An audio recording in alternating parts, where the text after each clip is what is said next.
గుంట కింద ఏం చేస్తారంటే పెద్ద గుంట తీశారు. ఆ గుంటలో బురద ఉందన్నమాట. బురద నీళ్లు ఉంటే ఆ గుంటలో పడేశారు. రోజైన గుంట. యోసేపు ఏమో చిన్నపిల్లాడు, ఎక్కగలడా గుంట పైకి? ఎక్కగలడు. పడేసి వెళ్ళిపోయారు. ఇంకా యోసేపుని అయ్యో అయ్యో అమ్మలు ఇంకోసారి నేనే తప్పు చేయను, నేనేం చేశాను, నేను ఇట్లా పడేశాను, నేను చచ్చిపోతాను భయం వేస్తుంది. గుంట్లో ఏమేమి ఉంటాయి? బురదలో పాములు ఉంటాయి, దొరగలు ఉంటాయి, తేళ్ళు ఉంటాయి, ఇంకేముంటాయి? ఇంకేముంటాయా? పురుగులు ఉంటాయి. అసలు చటాలు పురుగులు ఉంటాయి. వచ్చి పుట్టయా?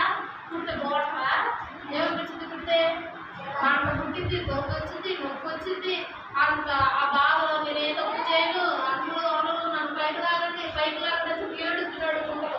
అప్పుడు ఏడుస్తూ దేవుడికి ప్రార్థన చేశాడు. దేవుడా నేనే చొక్కాలు చూసాడు. మనం కూడా అంతే కదా. అమ్మ నాన్న మనకి ఏమైనా ఇస్తే మన చెల్లికి ఏం చేస్తాం? ఆశకి వెళ్ళి నాకు చిన్నగా మా అమ్మ అంటామా? ఖచ్చితంగా అంటాం కదా. అట్లా ఈరోజు ఏం చేస్తున్నాడు? మా నాన్న నాకు ఏం తెచ్చాడు?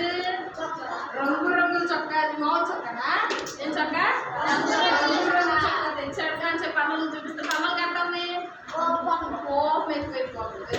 ఇప్పుడు నాకు ఎన్ని కథలు విన్నా? 2 కథలు విన్నా. కొంచెంసేపు బ్రేక్ ఇచ్చి కథ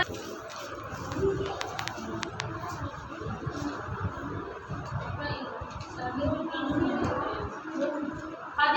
11, 12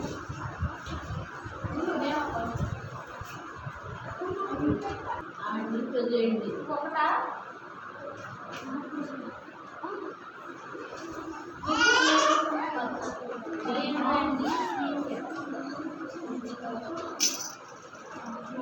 అంత దగ్గర దగ్గర కూర్చున్నారు. సంతోషం ఎక్కడ? సంతోషం ఎక్కడ? పవన్ ఎక్కడ? లైన్లో కూర్చొని అయ్యారు పక్కన ముందు పవన్ ఎక్కడ?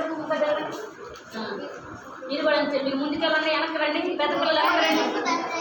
కనిజ మీరు వెనక్కి వచ్చి ఇలా ముందు పంపించండి. చామంతి మీరు ఎవరైనా ముందు ముగ్గురు పెంచి తెచ్చుకున్నారా? చిన్న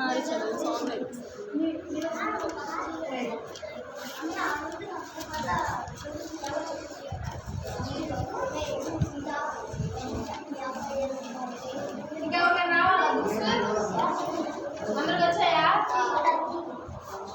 మీ పేరు